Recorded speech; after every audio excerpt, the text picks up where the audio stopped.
Hey y'all. So today I wanted to make a slightly different type of video. I wanted to talk about part of my tool stack that I use, and I find this combination to be extremely potent and useful for me for what I have to do. So I've got some pretty serious injuries as far as like my wrists and like tendons and stuff goes, RSI injuries. So whenever I need to type for longer periods of time, it'll cause me stress. And last year, I actually got a bulging disc in my spine, literally just from typing. And that's partially because of this sort of hunched forward posture. But even without it, if I just do enough typing, it causes tremendous issues. Last year, I was learning how to program, and I was literally programming for like 10 hours a day for like a couple of months, and then one day I just heard a snap and that happened. So I needed to look for other ways to work. So I tried different tools. One thing I used totally free, I think, it was called Talon, and that was quite good for precision tasks like programming. But it was also very cumbersome. So like if I wanted to put in a left bracket or a left brace, I had to say left brace rather than just hitting shift and one key, which takes way less time. I had to say left brace, space, semicolon, and then blah blah. What it was just pretty cumbersome to do simple stuff, but whatever. It worked pretty well. I never found it good for positioning, so I'd still like select things with my mouse or my keyboard, and then copy paste with my mouse or my keyboard. But for actually typing out commands and stuff, it was pretty good. It wasn't bad. So for programming, I would recommend that, but it wasn't good at all for dictating, like when I wanted to say words or sentences or write a story or dialogue or anything like that. And the reason was because you need to say like period and open quote and then blah blah blah, comma, close quote, and it took away the flow, I suppose, of dialogue or story or even just writing an article. It just didn't. It wasn't a good way to work the same way that typing was. And just so you know, I really enjoy typing. So I built mechanical keyboards. I'm on one right now. I've spent thousands of dollars on the hobby. I'm not in it anymore, but I have a lot of mechanical keyboards that I soldered, that I looped the switches, built them, and I just enjoy typing. I used to do typing tests for fun. But nowadays I don't really type very much anymore because of these injuries. So I needed some way to work without necessarily needing to type. So what I have been using for the last few months is a software called Whisperflow. And this is not an ad. I'm not paid by them at all. It's just, it was such a helpful resource for me for what I wanted to do that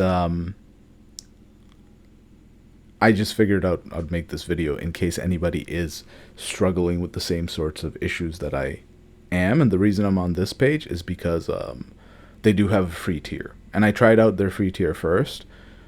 I think it's a 2-week trial or something. I don't think it even needs your credit card. I might be wrong on that. But with the 2-week trial, I already knew within like a day that I was going to keep using it.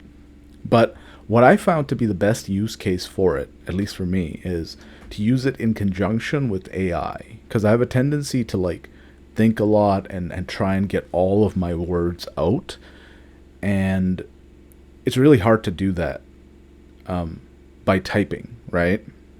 Because I'll just type a lot. So what I would do is, or what I do now, is like a lot of times when I'm having a hard time starting a task or talking through a task or figuring something out, or if I've got too many thoughts going on, or if I just need to type out a lot of stuff, what I do is use this tool. So how it works is essentially this. You click a shortcut key, which you can either make it to hold it down and have it work that way, or you can have it be running after you press a few keys in conjunction. And that's how I generally use it, but I also have the shortcut version. So now it's running, right? I've clicked the shortcuts that I need to make this happen. So now it's running, and you can see it's picking stuff up as it's moving. And when I don't talk, it doesn't move. And basically everything that I'm saying, it is taking and it is auto-punctuating. It is auto-capitalizing. It is getting rid of the ums and ahs and all the gaps and breaks. It's putting in proper punctuation. It'll list things out if I say anything as a list. So if I say, so number 1, it lists everything out.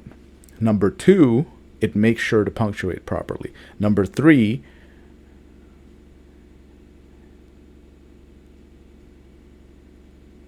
it doesn't care if I take long breaks like that. Number 4, it will keep recording and paste into whatever box I'm in once I stop the recording. So now I'm going to actually stop the recording, and you'll see what that looks like. Okay, so I did a number at that time. It's AI, it's not perfect, but it's pretty good. And a lot of times usually it does put it into numbers, but maybe because I called it a list, I don't know. AI makes mistakes, but this is why I found this super useful to use with AI, because a lot of times I'm just trying to get my thoughts out. This is not meant to be an end result. So what I think what I'll do going forward is, if I need to write something, I'll do the first draft with this. And that's what I've been doing anyway, but I'll do the first draft with WhisperFlow, and then I'll type it out when I'm ready to re-edit. Because this way I can just get my thoughts out on the page, right? And I can also put it through AI and just get an idea of the main points summarized, so that when I go back to edit, I don't necessarily need to read through like 10,000 words that should have been done in like 2,000-3,000 because I just rambled on so much. So that's really it. That's my thoughts on the different tools you can use when A, you want to do like brain dumps, and B, when you have actual physical injuries with typing. Talon is very good, totally free. I believe it's open source. And WhisperFlow, not free, but it's just really, really good. If there's others that you guys know of, please let me know. I'm totally willing to try other stuff. But so far, these have been the best ones that I've seen. I don't love the fact that, this is using AI, so it feels a bit invasive, but hey, it is what it is. I don't think this is going like online or anything, because I'm pretty sure this is just using some sort of local AI model, but I don't know. What I do know is this works significantly better than trying to talk to like Claude using voice mode or GPT using voice mode, because that stuff interrupts you. This just lets you dictate, right? And lets you dictate into anything. It doesn't have to be into here. And I've just found it very, very, very useful. So that's really it for today. I hope you guys found that useful at all. If you guys have any questions, just leave them in the comments, and I'll be happy to answer them in the next one. Take it easy, and I will see you next time.